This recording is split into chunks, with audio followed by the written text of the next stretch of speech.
Hey everyone, Knock the Hero here. Today I am playing Beacon Pines. This was recommended to me by another viewer.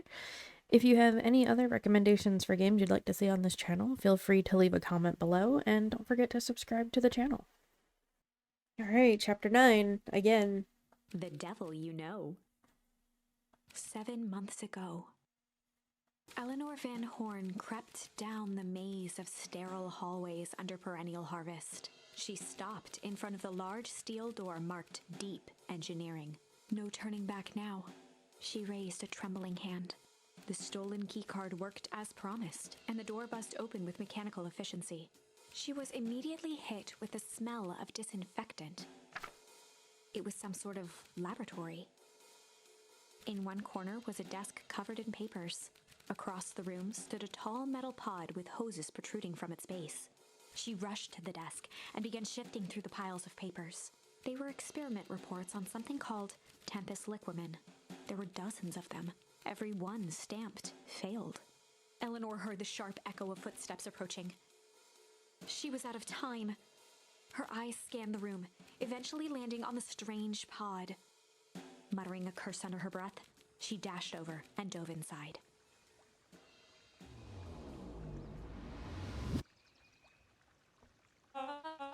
And that is what change is all about.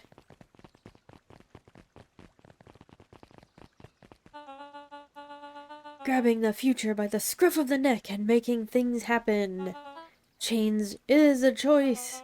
I am tickled pink that we will all be making that choice together. How great is that? This man is a liar. Excuse me? I will not. This town has a dangerous secret, and perennial harvest only exists to keep it hidden. Nonsense. They picked up the whole damn town and moved it right under our noses. You aren't making any sense, dear. Mr. Kerr addressed the crowd with a sarcastic tone.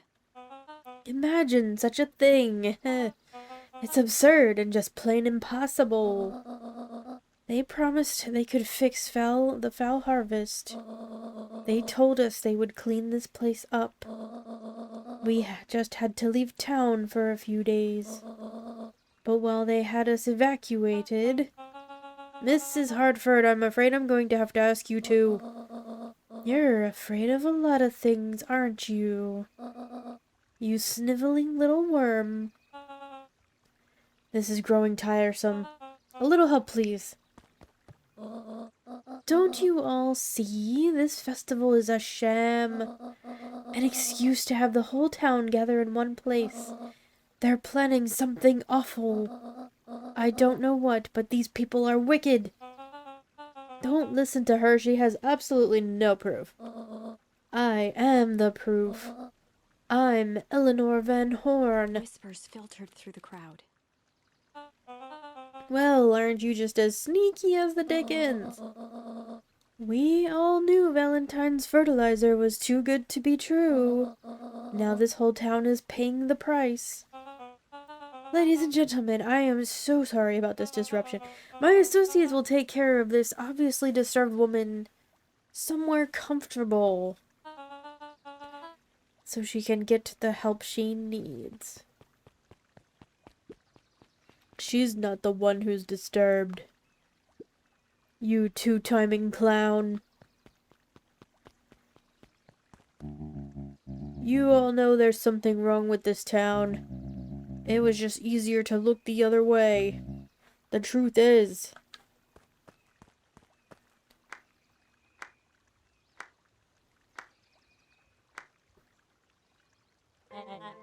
That's quite enough, Mr. Nuncreed. Torment dragged on Joseph Nuncreed's face. Yes, sir. Take them away. No, I want them to see this. The ever-tempestuous Eleanor Van Horn. You've been quite the thorn in my side. Like a weed that's burrowed in where it doesn't belong. I must confess you look dreadful. He paused for a moment, plucking a piece of fuzz from his sweater and discarding it to the ground. Consider yourself in rare company. You've managed to pull one over on me. It won't happen again. I knew you had some sort of plan to disrupt our little party. But alas, I expected something a bit more impressive than incoherent rambling. No matter, your failures are yours to bear. Mr. Kerr. Yes, sir. It's a shame it was cut short, but I thank you for that rousing oratory. I will take it from here. Yes, sir, of course, sir. You have done quality work for me, William. You can look forward to the recompense we agreed upon. Kerr gave a bow of deference. Founder, you are most gracious. Gasps rippled through the crowd. Thankfully, we can dispense with the formalities from here on out. Solomon pulled a glass vial from his pocket. In one smooth motion, he downed its contents. A triumphant smile grew across Solomon's lips.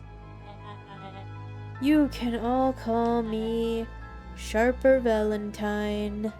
His body and face began to contort and expand as he disappeared into a belching green mist. What the frig? A hushed horror gripped the crowd.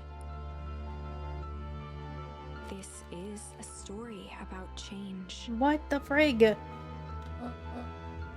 What? No. So you didn't see that coming. Good. Sharper examined his new hands. Well, this is quite the improvement. Everything looks so much smaller now. Eleanor was right about one thing. The festival was a ruse.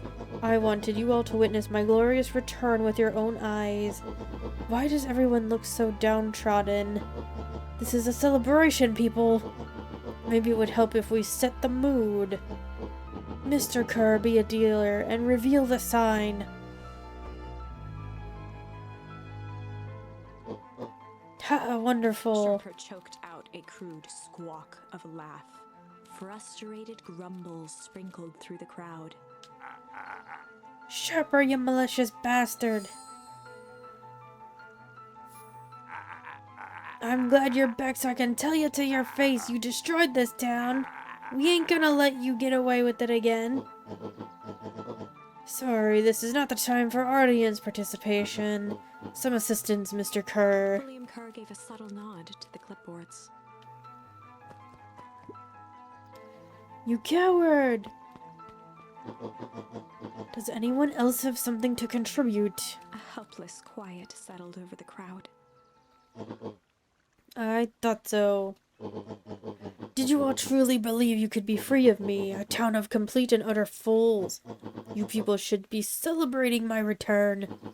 You clearly lost without me. And that leads me nicely to my children. Daddy? I give you both the greatest gift a parent can give, the opportunity to prove yourselves in my absence, squandered. To say I'm disappointed would be an understatement. But Silence, Augustus, an adult is speaking. I don't know which is worse, a son who is completely hopeless, or a daughter with such potential who inevitably lets me down. Eris, you failed me with admirable consistency. Thankfully, I was counting on it this time. Father, I have been wasting time, my dear. What have you accomplished? I was focused on cementing our legacy. Legacy? Who needs a legacy when you can just live forever? But what about... It's alright, kiddo. I'm afraid you suffer from a complete lack of imagination. There's just no helping it. Now then, where's Joseph? You didn't take the opportunity to slip off, did you? Ah, there he is. Everyone should give him a hand. None of this would have been possible without Joseph. I think you've said enough. Nonsense, the people deserve to know how helpful and loyal you've been. I only did what I did because he left me no choice. You always had a choice, Joseph. You were simply too weak to take it. No matter, cheer up. You are about to be rich beyond your wildest dreams. You should follow Mr. Kerr's example. When I found him, he was in a sorrier state than any of you. An aging actor, desperate to recapture his youth. He played his part, and soon he'll be able to play the leading man again. Forever, in fact, if he remains loyal. That goes for all of you. Well, those who haven't already frittered away my goodwill. Beacon Pines is mine again, and I am willing to share its spoils in exchange for absolute loyalty. Are you saying William Kerr was never in charge of Perennial Harvest? Ha! You'd think that puffed-up Blatherstrike could have accomplished all of this. Dawn, I suppose it's time for your big exclusive. Sharper addressed the crowd with indignant pride. He'd planned this moment for so long that now, at the deed's fruition, it almost felt frivolous. You see, I needed a figurehead to hold things down while I orchestrated my return. Someone to misdirect lie and bilk this town for a spell. So I invented William Kerr. Take your bell, you've earned it. Mr. Kerr flourished a preposterously elaborate bow. Patrick C. Montesquieu, thespian extraordinaire, at your service. Founder, I just wanted to thank you again for this opportunity. It truly was the role of a lifetime. Wait, so this Bill Kerr was a patsy the whole time? Now that your secret's out in the open, what's to stop this town from rising up against you? Oh, that's the delicious part, fear. Thanks to our clipboards, I know what each and every person in this town fears most. And I will make those fears manifest for anyone who steps out of line. The truth is, the choice is simple. I'm not afraid of you. Ha, the young hero. I've kept a keen eye on you, boy. You and your friends made a habit of disrupting my plans. What a pity. If things would have gone a bit differently, you might have had your moment of triumph. But that's fate for you. You can't do this. Oh, but I can. I have won. Never underestimate what a great man can do given time. And now time is my plaything. Perhaps the most expensive thing I've ever bought. But well worth it. Ha. Sharper coughed up one final laugh and cracked his knuckles. Enough chit-chat, let's get to work, shall we?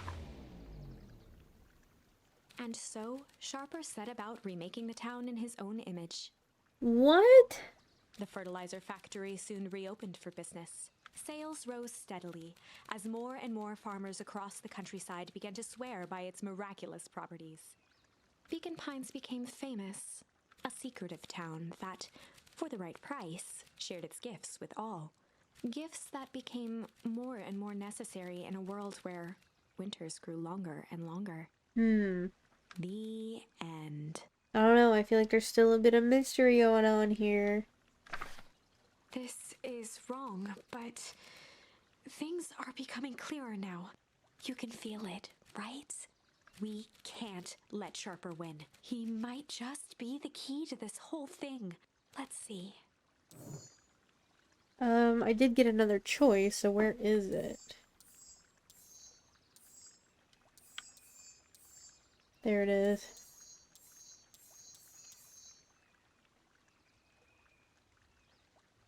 It kind of looks like there's gonna be another choice up here. There was a blank lurking behind those eyes. So this was where we caught Joseph peeking in the phone booth, I think. There was a malice lurking behind those eyes. Like a trap ready to spring. Luca felt the weight of Nuncreed's hand on his shoulder. Something wasn't right. He didn't know why, but something was telling Luca to get out of there. I just want this to all be over. Of course, I'm sure it will all work out soon enough. I should get going. I told Roxy I'd check for Rollo at the treehouse. Luca twisted free of Nuncreed's grasp. Of course. Luca, you know your dad and I were good friends back in the day. You can come to me with anything. Anything at all. No, thank you. I'm leaving now. Okay, bye.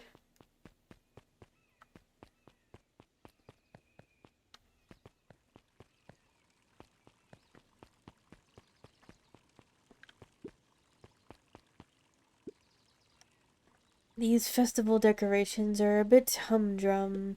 Now, if I were to throw a festival, it would be a thing to behold.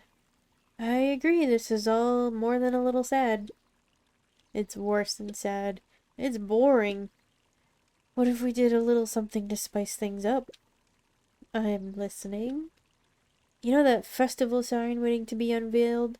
It would be a shame if someone... The Tues scurried off, eagerly formulating a plan. Alright, so they changed the sign. I knew they had referenced a long time ago that they had changed the sign. Identify yourself, please. Nellie Modwell. I work here now. I am unable to locate you on our staff roll. Oh, I don't officially start until tomorrow.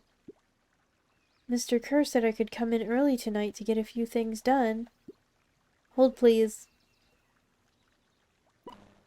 Clearance authorized. Thank you. Our harvest awaits.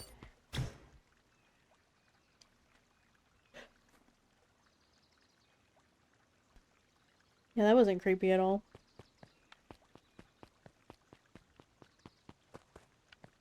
What about that guy? He's like, I'm not moving. Do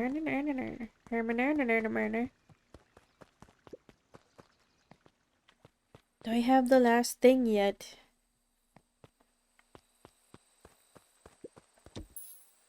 No.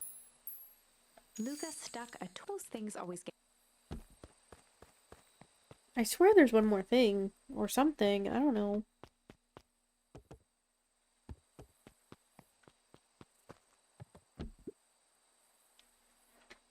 Rollo? He aired a long holler into the woods. Rollo!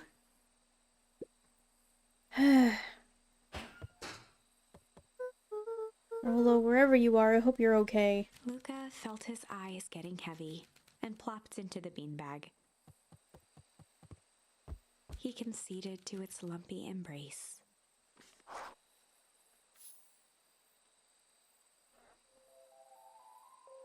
Once again, Luca found himself in a vast black expanse. Another dream. Another creepy dream. This time, he knew exactly where to go. He took a single confident step forward. The world flickered and pulsed. He found himself standing in front of the frigid air of a blazing campfire, the source. He plopped down cross-legged and gazed into cold flame, waiting. Soon enough, the fire began to die out, popping sporadically, until all that was left was a single ember. Luca stood up and dusted himself off. He plucked the glowing ember from the cold ash, examined it, and slid it into his pocket, a keepsake. The voice of his father spoke behind him. "You made me proud, Buckaroo." Luca turned to face him. "Dad, what is this place?" A warm grin grew across his father's face. "A place where everything that has been and everything that could be all wait together." Luca found himself staring at his father's face, trying as hard as he could to memorize every single detail. Wait? For what?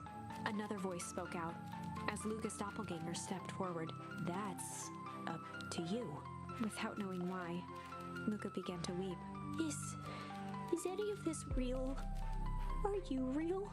Luca's father bent down to smudge away a tear. "Of course. I'm as real as the part of you that misses me. Luca turned to look at the older version of himself. And you? The doppelganger choked back tears. I'm as real as the part of you that's angry he's gone. Does that make sense? Through his tears, Luca laughed.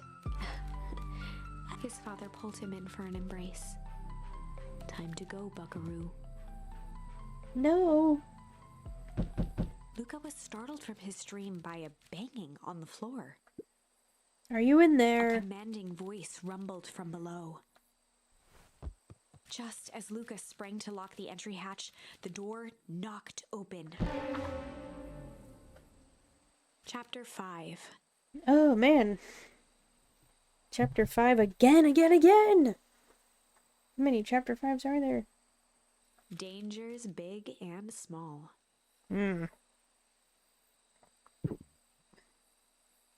Luca stumbled back. He heard the rope ladder creak under significant weight. Keeping his eyes fixed on the hatch, he inched backward to the balcony. As his hand grasped the door handle, Luca froze. A large figure clumsily wriggled up through the hole. What? Stop right there, or I'll... Sheesh, I know it's dark and all, but I figured you'd recognize me.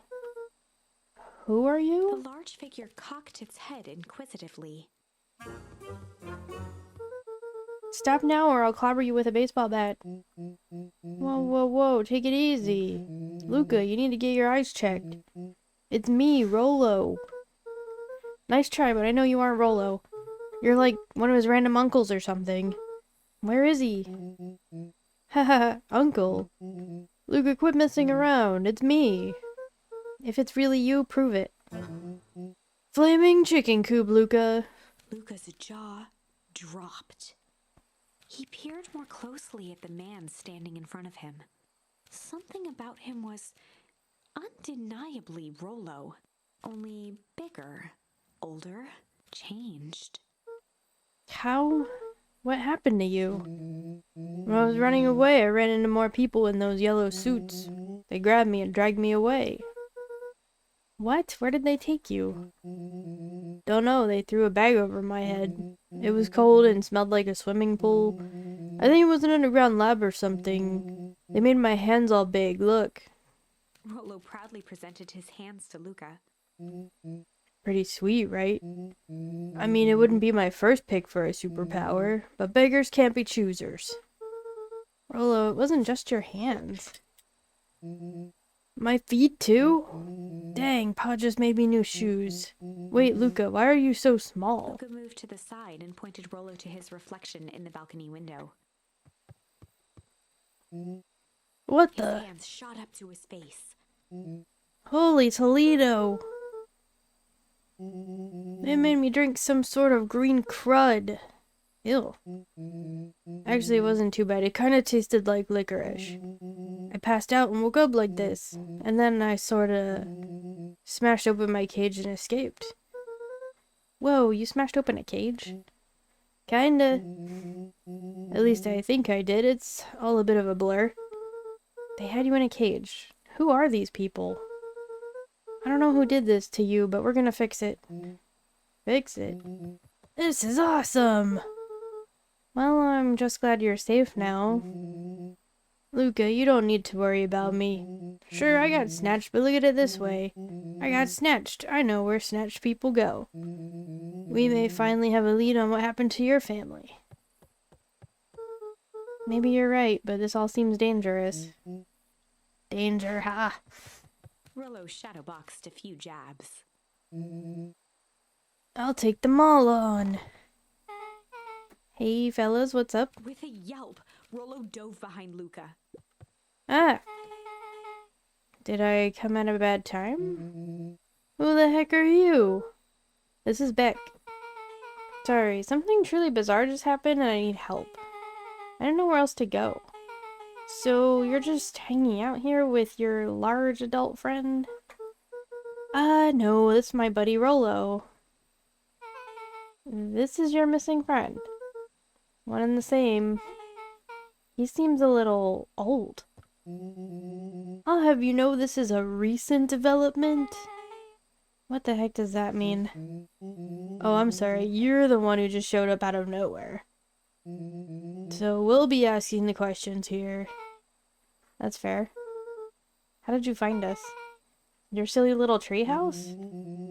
I think you mean our silly little mission control.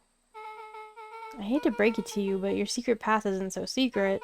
And I could hear your racket from a mile away.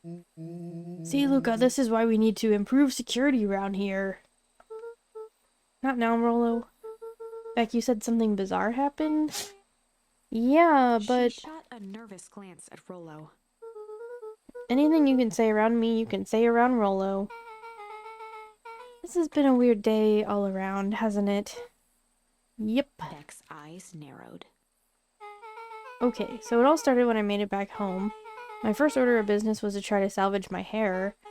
So I dyed it with some stuff from the chemistry set my mom gave me. Oh right, we splashed... or...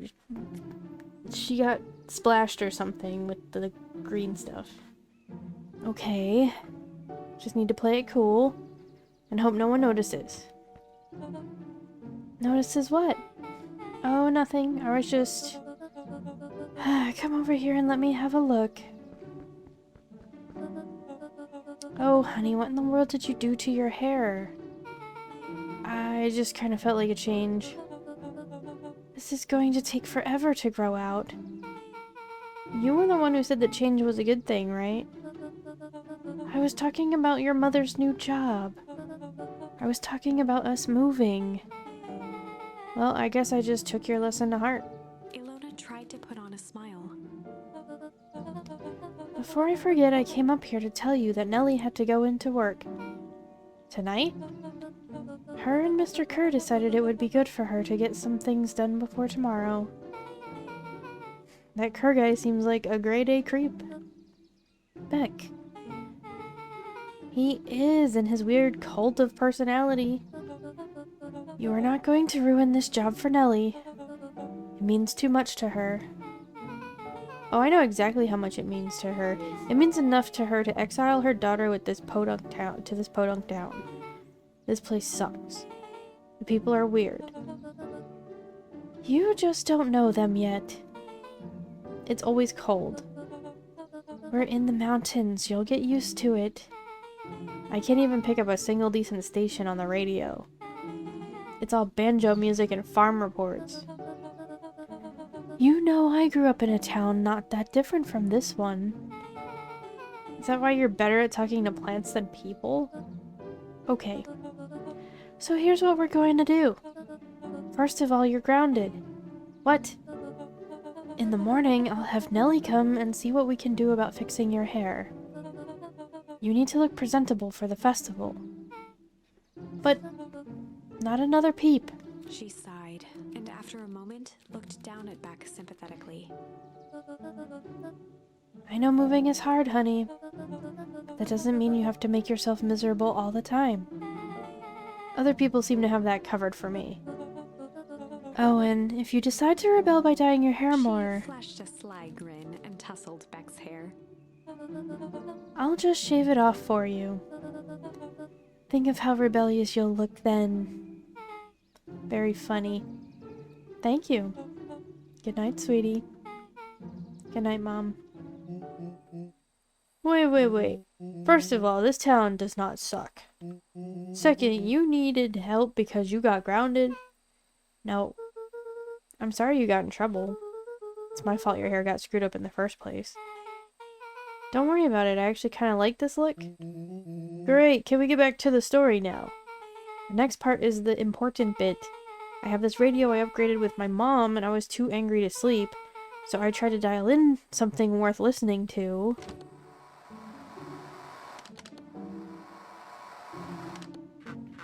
Mr. Kerr, are you there? Mr. Kerr.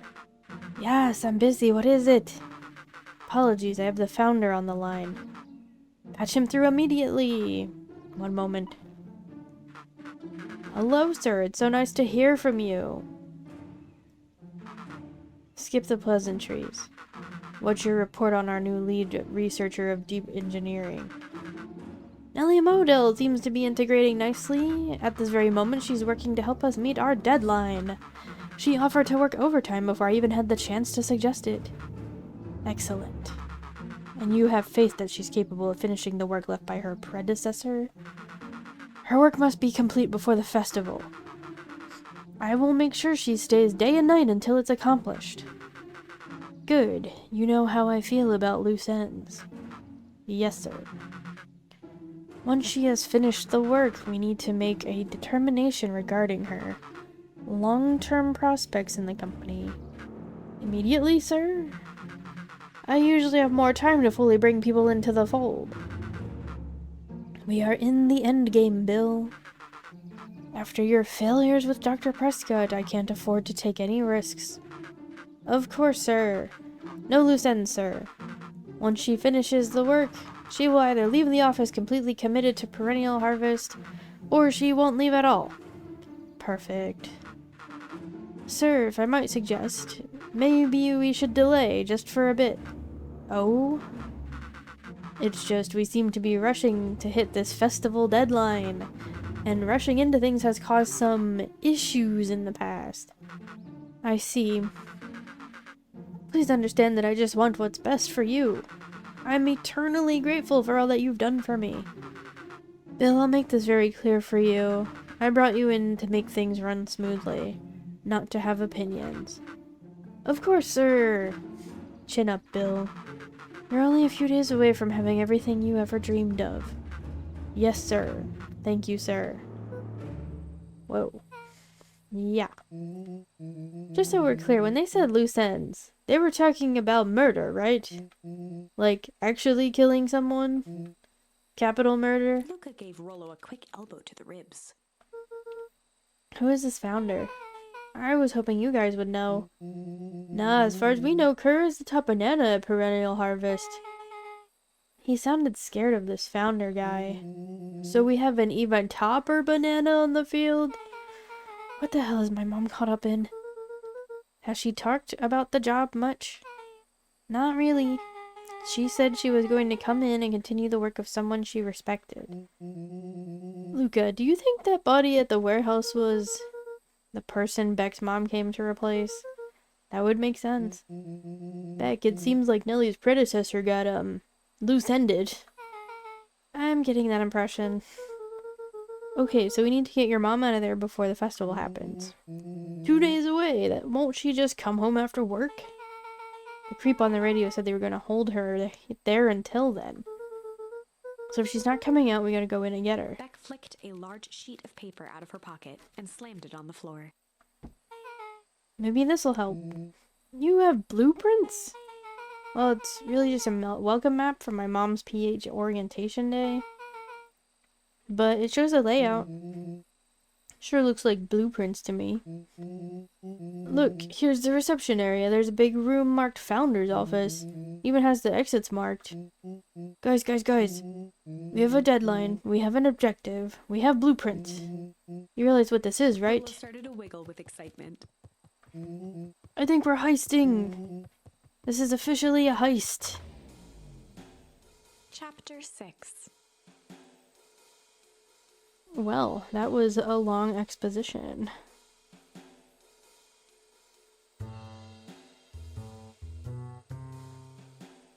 Where could this possibly go now? The heist. I can't even keep track of how many chapter 6s we've had. They spent the night's end huddled around that small map, formulating a plan to infiltrate the headquarters of Perennial Harvest. It would be no small feat. A modern facility equipped with all manner of technology, not to mention the swarm of clipboards that would most certainly be scattered throughout. By the time the sun began to peek through the car window used as a makeshift balcony door, all were in agreement.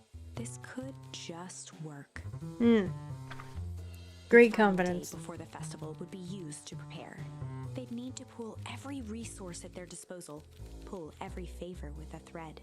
Even enlist some unsavory characters around town with important tasks only they were suited for. Luckily, there was enough ill will and mistrust toward Perennial Harvest that alliances could be found at a bargain. Luca, Beck, and Rollo rubbed their eyes as they exited the treehouse. They hadn't slept at all that night. There was no time. The festival was to begin in one day, and they each had their assignments. Ooh, boy. Alright. Alright, quick recap. Rolo, you're gonna talk to Roxy cordially. Without her and Fitz, this whole thing could go bust. Me, Cordial is my middle name. Uh-huh. And how do you plan to explain your He new waved vaguely at Rolo's sizable figure. circumstance? She'll be so happy I'm alive, she won't even notice. Beck snorted an involuntary giggle. And Beck, you're sure Ilona... Ilona? Oh my goodness. Won't just shoot this whole thing down when she hears it. She'll listen. Once she understands the danger Nellie is in, the danger we're all in, the plan will make sense. Okay. That leaves me with Jeff, then Iggy. How are you gonna persuade them? I'll think of something. They each looked at each other with sleepy confidence and nodded. Well, Godspeed.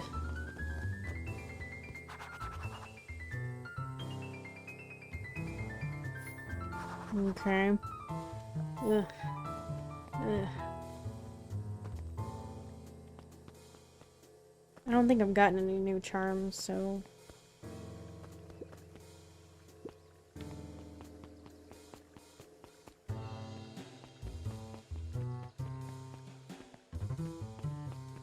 The town is kind of suspiciously empty.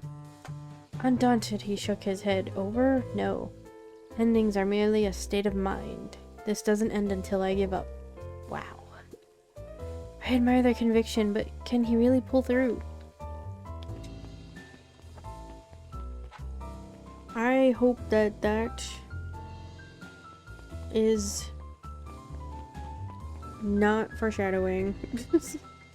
Or if it's foreshadowing anything, it's foreshadowing this game almost being over. We've gone through so many different endings, it's a little crazy. I'm kind of impressed. Okay.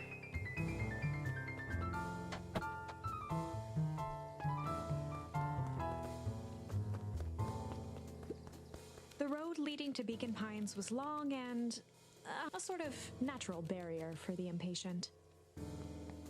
Okay. My bad, my bad. Where are... what?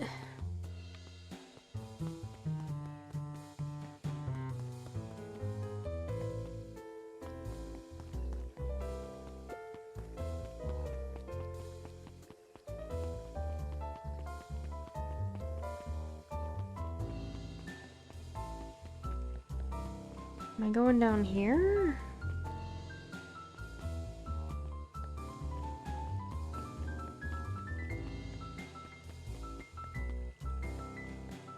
Oh, here. Hey, Jeff. What can I do you for? Well, I know how much you hate perennial harvest. Hate's a strong word. Oh, sorry, I mean... I didn't say it was the wrong word. Gotcha. So we're gonna break into their headquarters and I thought you might be able to help. Jeff wheezed out a long snicker. Yeah, see, I knew you kids were alright. Great, so you'll help? The joy in Jeff's face drained instantly. Not a chance. But give me one good reason I should risk my hide aiding and abetting you rascals. Looking into the sullen eyes of his would-be accomplice, Luca blurted out the first word that came to mind. Hide? What? Hide. Jeff's brow perked up. What'd you say? Go ahead and hide then. Sensing some traction, Luca carried on with vigor. Let a bunch of kids do what needs to be done. We're not afraid. Jeff's scowl faded with a sigh. Say what you will about old Jeff, and they all do, but you'll never hear him say I hide from nothing. One good stomp of the foot was all Jeff needed to drive his point home. What was it you kids needed? Some sort of disguise. I've got just the thing. While we're at it, that crate should come in handy. This ain't gonna be free, you know. I'm thinking 5 bags of sour gobs should cover it. Put it on my tab. Luca offered out his open hand to seal the deal. With a firm and dusty grip, Jeff reciprocated. Done. Swing by first thing in the morning.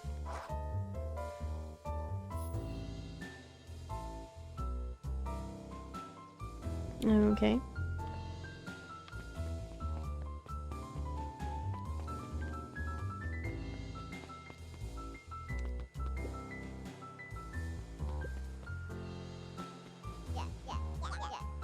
Hey, Dish, look who it is. Luca, are you here to try and tickle us to death again? Look, just hear me out. Iggy raised an eyebrow suspiciously. We're listening. Again, I know we've both been giant bags of... well, shit, duh. To each other. Iggy gave a reluctant shrug. You're not wrong. But lately, life has been kinda... strange? Hard? Strange? Strange, you know? Iggy considered the point. Things have been weird around here. So I'm offering a truce and asking for your help. What do you say we... break? Break our hostilities, at least for now. We do like breaking things. Even if a truce means less breaking things. What if I told you there was a way to have a truce and break stuff? Go on. I need you to cause a distraction so I can sneak into Perennial Harvest HQ. A wild-eyed grin spread across Iggy's face. My, Luca Van Horn, I'm impressed. After all this is done, maybe you and Tish can come hang out at the treehouse sometime. Iggy glanced over to Tish, who nodded in agreement. Fine. But not because we want to see your crappy treehouse. We just like to cause chaos. With a quick nod, Luca was off. That was easier than I thought.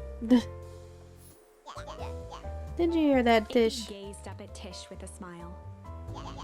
He invited us to hang out at the A treehouse. single tear ran down Tish's cheek. I never expected this day to come. How wonderful. She can speak? Whoa. Chapter 7. Okay. Chapter 6 down.